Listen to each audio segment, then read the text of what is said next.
Malaikat ia berkata, yang membuat malaikat-malaikatnya menjadi badai dan pelayan-pelayannya menjadi nyala api. Tetapi tentang Anak ia berkata, tahtamu ya Allah tetap untuk seterusnya dan selamanya, dan tongkat kerajaanmu adalah tongkat kebenaran. Engkau mencintai keadilan dan membenci kefasikan. Sebab itu Allahmu telah mengurapi engkau dengan minyak sebagai tanda kesukaan melebihi teman-teman sekutumu. Dan pada mulanya ya Tuhan, engkau telah meletakkan dasar bumi, dan langit adalah buatan tanganmu. Semuanya itu akan binasa, tetapi engkau tetap ada. Dan semuanya itu akan menjadi usang seperti pakaian, seperti jubah akan engkau gulungkan mereka, dan seperti persalinan mereka akan diubah. Tetapi engkau tetap sama, dan tahun-tahunmu tidak berkesudahan. Dan kepada siapakah di antara malaikat itu ia berkata, duduklah di sebelah kananku, sampai kubuat musuh-musuhmu menjadi tumpuan kaki. Bukankah mereka semua adalah roh-roh yang melayani, yang diutus untuk melayani mereka yang harus memperoleh keselamatan? Berbahagialah kita yang membaca dan merenungkan firman Tuhan. Saya akan membaca satu bagian dari bacaan lain di dalam Injil Lukas pasal 1 ayat yang ke-26. Bapak Ibu dapat memperhatikan, saya bacakan bacaan ini. Injil Lukas pasal 1 ayat 26 sampai dengan ayat yang ke-38.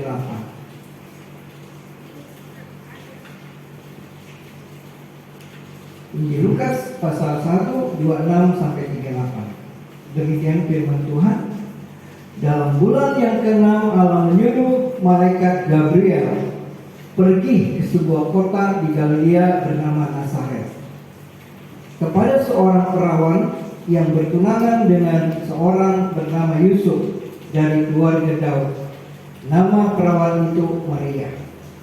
Ketika malaikat itu masuk ke rumah Maria, ia berkata, salam, hai engkau yang dikarunia, Tuhan menyertai engkau. Maria terkejut mendengar perkataan itu, lalu bertanya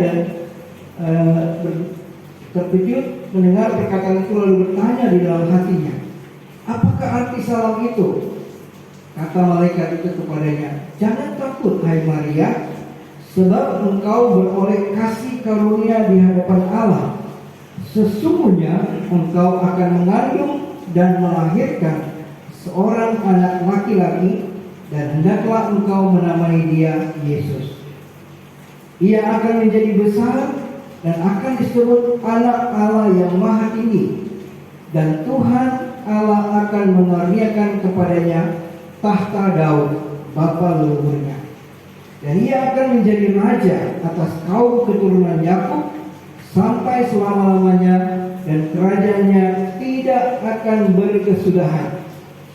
Kata Maria kepada malaikat itu, bagaimana hal itu mungkin terjadi karena aku belum bersuami?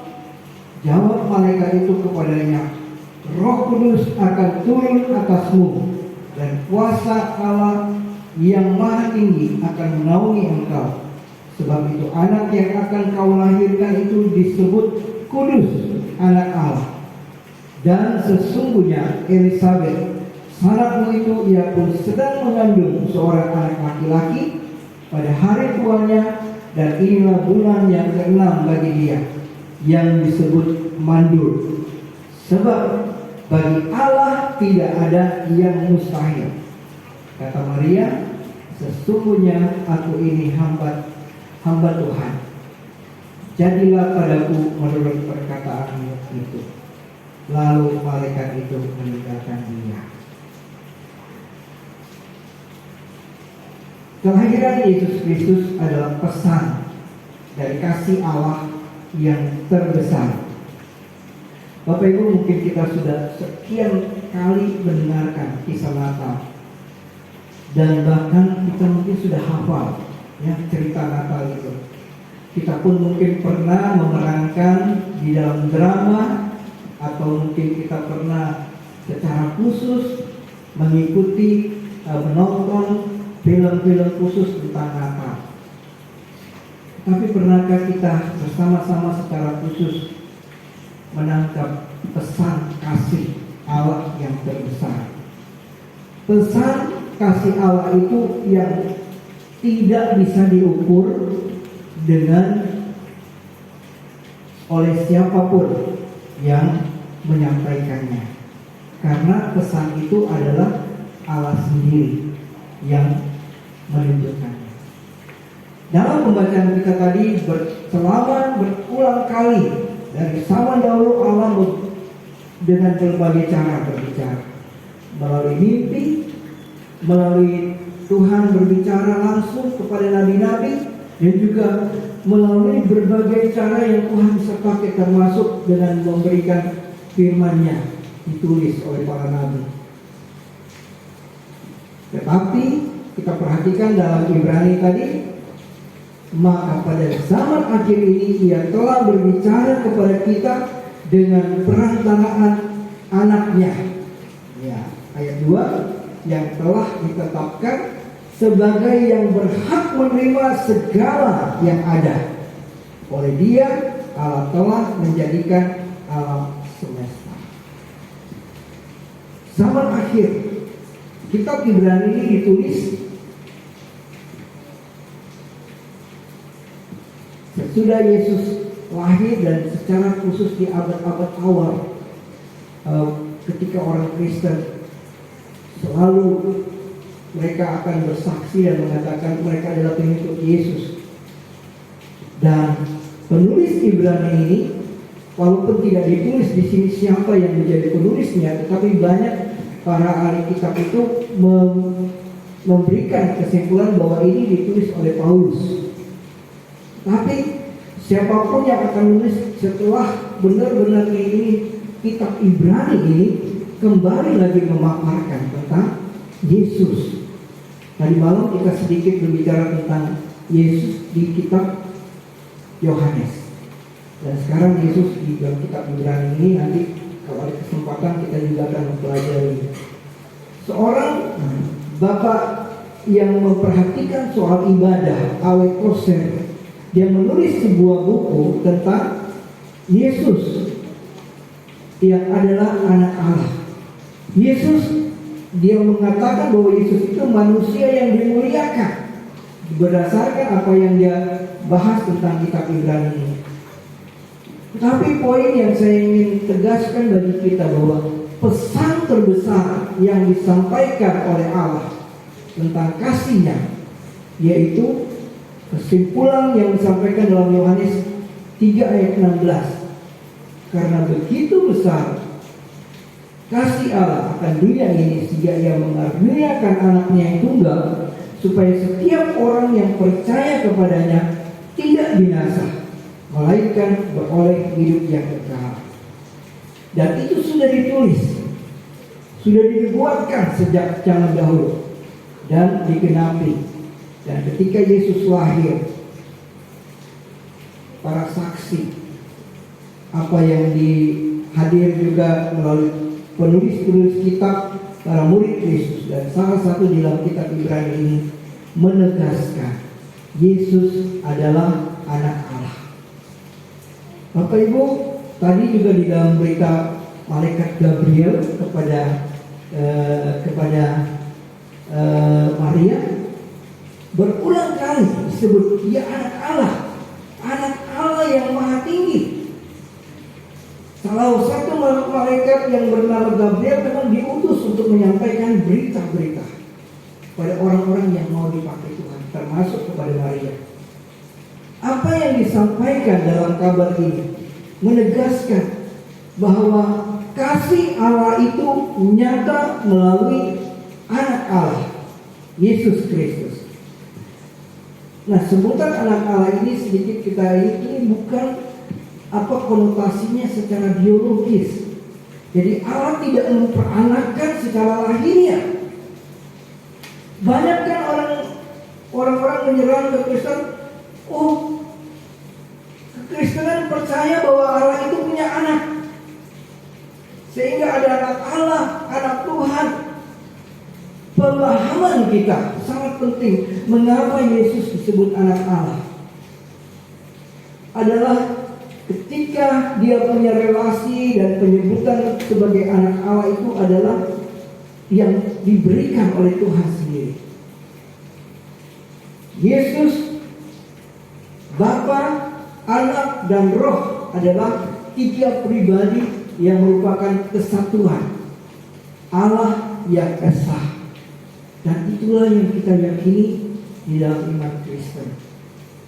Bapak Ibu, pengakuan iman kita itu sudah disusun sedemikian rupa. Ada berbagai banyak, dan sekarang juga masih banyak yang juga mau berubah-ubah.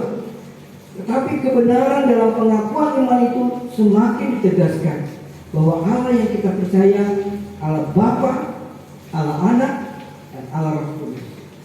Dan ketiganya bukan dalam ikatan lahiriah.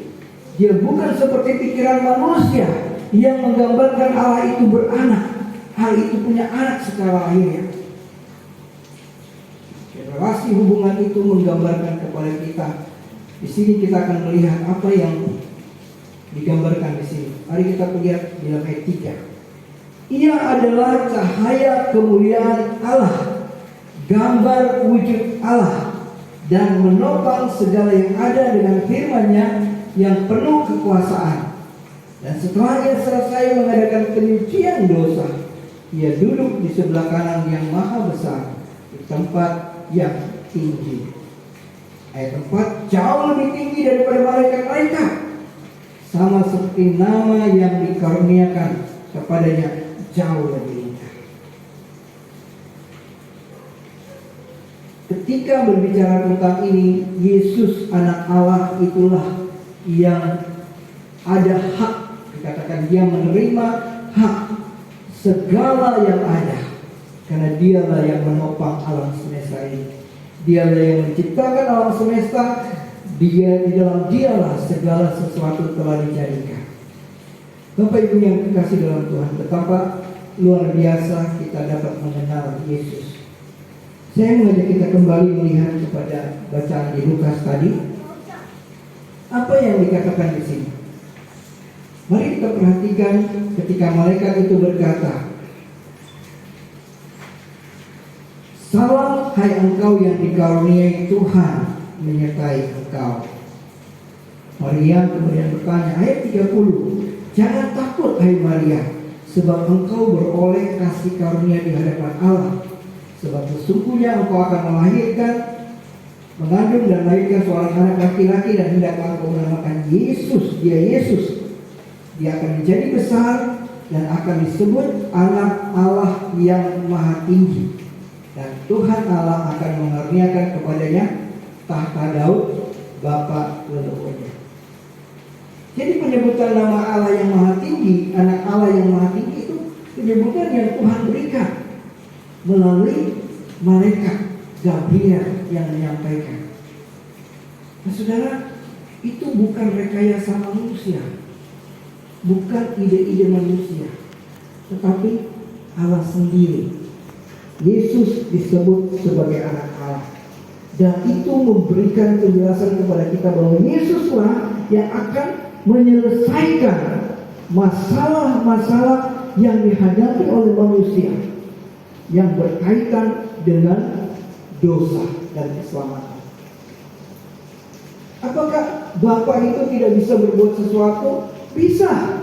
Tetapi bagian yang sangat jelas di sini bahwa Yesuslah yang lahir, Yesuslah yang menjadi manusia, dan dia menjadi anak Allah untuk menebus dosa manusia, dan bahkan dia akan memerintah selama-lamanya.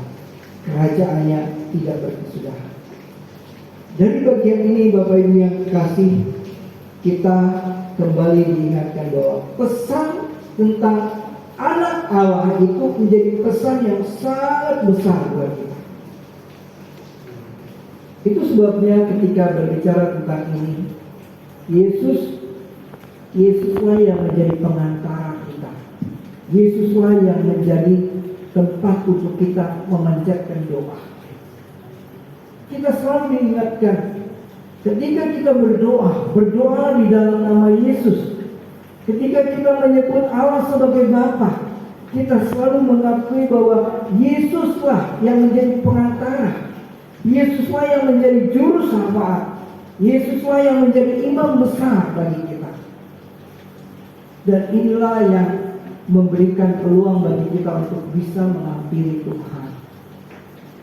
Bapak Ibu yang kekasih, Allah yang bagi banyak orang terlalu jauh menjadi dekat. Allah yang bagi kebanyakan orang berseru dan berteriak, tetapi Allah yang kita percaya di dalam Yesus Kristus, Allah yang begitu dekat dengan kita. Kita dapat berseru, ya Aba, ya Bapa, dan dengan perantaraan Yesus kita dapat mengakhiri Bapa. Apa yang terjadi dengan kehidupan kita sebagai orang percaya sekarang?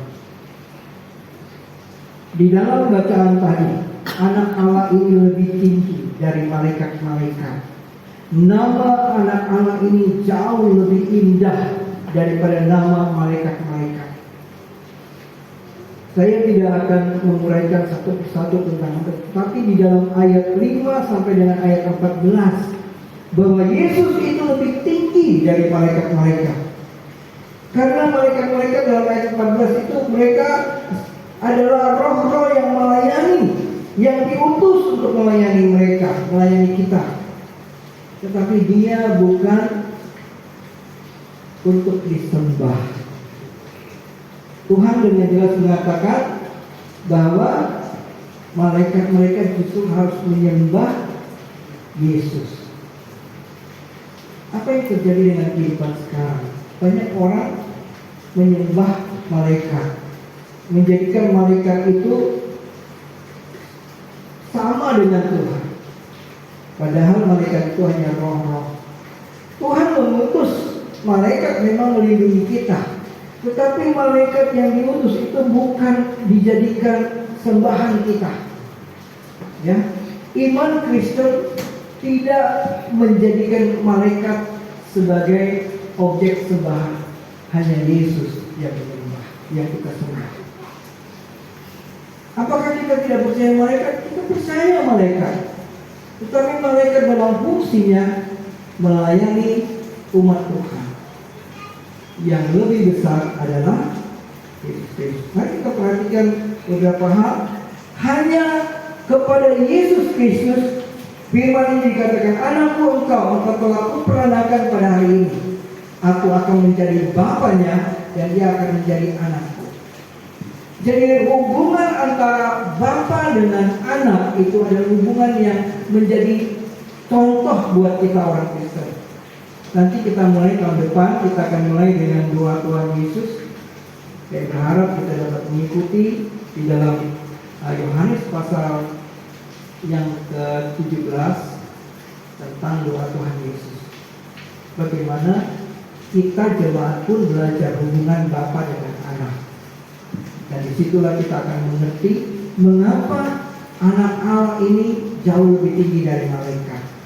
Mengapa kita harus berdoa sama seperti Yesus berdoa kepada Bapa. Hanya kepada Yesus. Jadi ketika malaikat itu sampaikan kepada Maria, engkau akan mengandung dan akan melahirkan. Dan itu hanya untuk Yesus Kristus. Malaikat tidak pernah dijadikan seperti itu. Malaikat tidak pernah diberitakan mereka diperanakan. Mereka diciptakan begitu saja oleh Tuhan dan tujuan mereka adalah mereka akan melayani umat Tuhan. Di dalam perjalanan nama banyak peran malaikat itu menolong orang-orang percaya. Termasuk salah satu ketika Nabi Elisa itu lihat bahwa di sekeliling itu begitu banyak malaikat yang melindungi daripada musuh. Jadi sebenarnya kita orang percaya ini ada di dalam pengawasan daripada malaikat-malaikat Tuhan. Ya, Tuhan kan mengutus mereka untuk melindungi kita. Tetapi mereka bukan yang disembah, karena mereka bukan dikhususkan. Allah sendiri yang yang menjadikan Yesus itu anak Allah. Kita perhatikan lagi dalam ayat yang ke-7 bacaan kita tentang malaikat-malaikat yang berkata, ia membuat malaikat-malaikat menjadi badai, pelayan-pelayannya menjadi nyala api. Tetapi tentang anak, tentang Yesus ini, ia berkata, tahtamu ya Allah tetap untuk seterusnya dan selamanya. Tongkat kerajaanmu adalah tongkat kebenaran. Kau mencintai keadilan dan membenci kefasikan, sebab itu Allah itu telah mengurapi engkau dengan minyak. Malaikat itu bisa Tuhan mau atur seperti apa, menjadi badai, menjadi nyala api. Mereka bisa ada di dalam berbagai hal, tetapi mereka ada di bawah kekuasaan Yesus, tahta yang tidak akan goyah selama-lamanya. Malaikat tidak punya kuasa untuk memerintah dan dia hanya mengikuti. Kita masih ingat ketika Tuhan mengutus malaikat untuk menyiapkan orang Israel untuk keluar. Darah itu ditaruh di mereka, harus taruh darah di pintu mereka, darah domba yang mereka sembelih.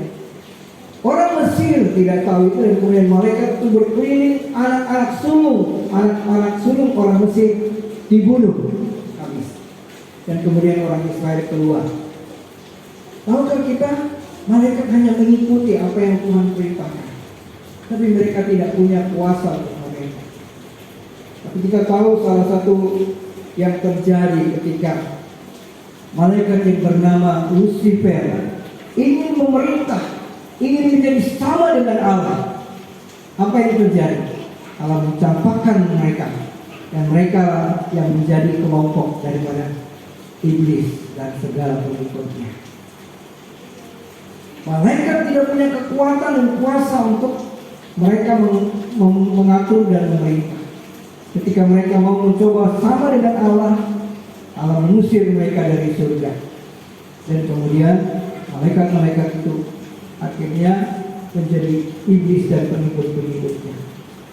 Dan itulah kita tahu bahwa kemudian apa yang kita perhatikan di sini, ayat yang ke-11, semuanya itu akan binasa, tetapi engkau tetap ada, anak Allah itu tetap ada, dan semuanya itu akan menjadi usang seperti pakaian, seperti jubah yang akan engkau gulungkan mereka, dan seperti persalinan mereka akan diubah, tetapi engkau tetap sama dan tahun-tahunmu tidak berkesudahan. Malaikat-malaikat itu akan binasa. Ya, akan usang. Dan di dalam satu diskusi dengan berarti malaikat-malaikat itu tidak diselamatkan. Ya, memang tidak ada urusan keselamatan malaikat itu. Mereka hanya pesuruh Allah. Keselamatan justru buat kita manusia. Dan sinilah kita sangat bersyukur bahwa Yesus menjadi anak Allah itu adalah sebenarnya Allah ingin supaya tujuannya keselamatan buat manusia. Di dalam masa raya Natal ini kita tahu ada malaikat-malaikat seperti tadi malaikat Gabriel, malaikat-malaikat yang lain yang diutus untuk menyampaikan kabar kepada Maria, kepada Zakaria, kepada semua orang-orang, bahkan kepada gembala-gembala di padang. Dan mereka memuji Tuhan. Dan mereka melakukannya itu hanya untuk kemuliaan Tuhan. Bapak Ibu yang kekasih, ada satu tradisi yang terjadi bahwa ada malaikat kecil, cepit-cepit ya, yang kemudian jadi hiasan, dan bahkan selalu ada yang kemudian menjadikan itu sebagai di mana mereka bisa merasakan sesuatu yang ada relasi dengan Tuhan. Sebenarnya kalau kita belajar di sini, anak Allah itulah yang lebih utama, lebih tinggi. Malaikat-malaikat itu hanyalah pesuruh dari Tuhan. Tapi di sini kita belajar, biarlah kita merenungkan kembali di peristiwa Natal ini. Kasih Allah sudah Allah sampaikan dengan cara yang Tuhan sendiri lakukan, dan dengan hal yang sangat besar buat kita. Itu sebabnya kalau Yesus lahir, dia kita sebut Tuhan yang lahir. Itu sebenarnya pesan kasih yang terbesar, tidak bisa dibayar dengan segala sesuatu yang kita miliki. Tapi pagi ini biarlah kita bersyukur kepada Tuhan bahwa Allah sudah melakukan yang terbesar untuk kita. Bahkan malaikat-malaikat pun sepertinya tidak ada apa-apanya, hanya Kristus, kerajaan yang kekal, tahtanya yang tidak akan goyah. Hanya dialah yang patut menerima segala hormat kemuliaan. Ingatkan kita apa yang malaikat sampaikan? Hari ini telah lahir bagimu juru selamat di kota Daud, dan inilah tandanya kamu akan menjumpai dia. Kemudian apa yang terjadi? Ribuan malaikat memuji Tuhan. Kemudian bagi Allah di tempat yang maha tinggi, dan damai sejahtera di antara manusia yang berkenan kepadanya. Ujian malaikat itu memberikan kepada kita satu penghormatan. Para malaikat pun takluk dan tunduk kepada anak Allah yang maha tinggi.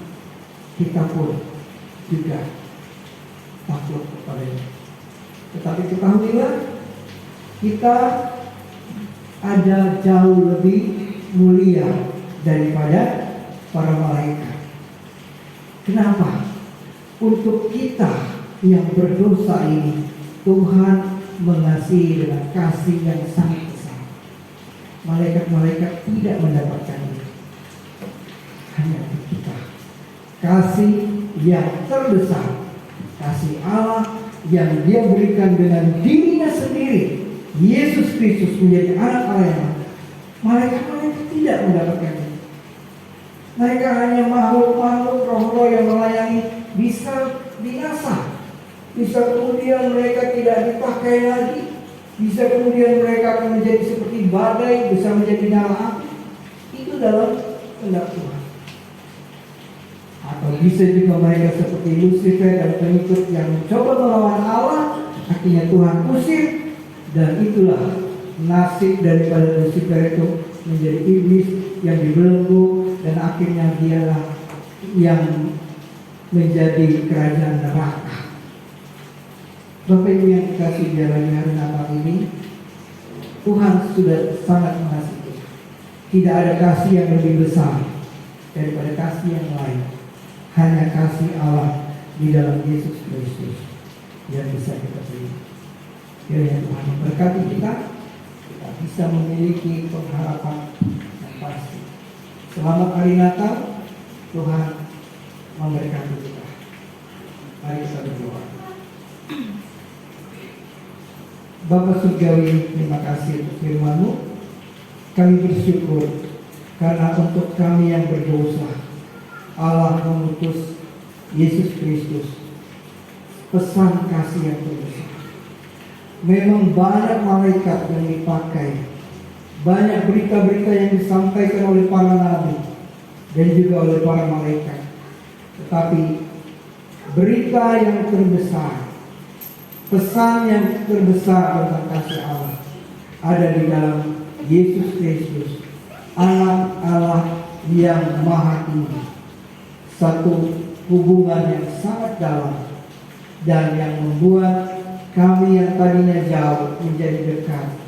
Kami yang tadinya tidak diperhatikan, tetapi kasih Allah nyata di dalam Kristus yang sudah mengasihi kami. Kami bersyukur di hari Natal ini, di dalam situasi cuaca dan sebagainya yang mungkin banyak hal yang bisa menghalangi kami, tetapi kami bersyukur karena kami bisa selalu ada di dalam perhatian dan kepedulian Tuhan.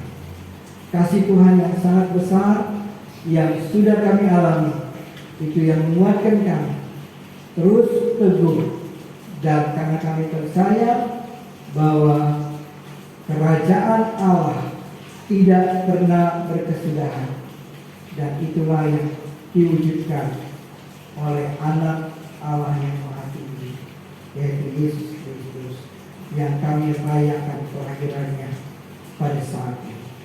Terpuji namamu Bapa, di dalam nama Tuhan Yesus kami berdoa.